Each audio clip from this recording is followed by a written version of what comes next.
Reaksyon ni Michelle sa pag-unfollow sa kanya ni Chelsea, viral.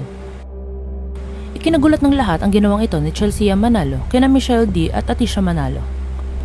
Kilala si Chelsea Manalo bilang model at beauty pageant title holder na nanalo bilang Miss Universe Philippines noong nakaraang taon.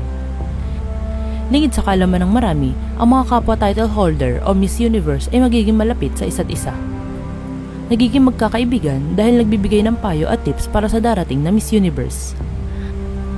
Kaya hindi may pagkakaila na close at malapit sa isa't isa sina Michelle D at Chelsea. Samantala kamakailan lamang nang ipanalo ni Atisa Manalo ang Miss Universe Philippines nakaraan lamang.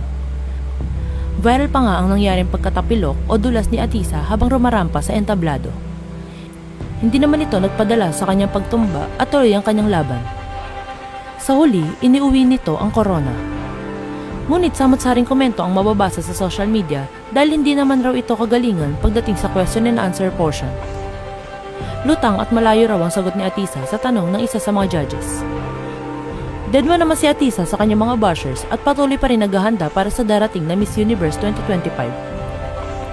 Samantala, sa mundo ng mga beauty pageants, kung sino ang representative ng Pilipinas, ay silang sinusuportahan ng mga may pangalan sa industriya ng pageant.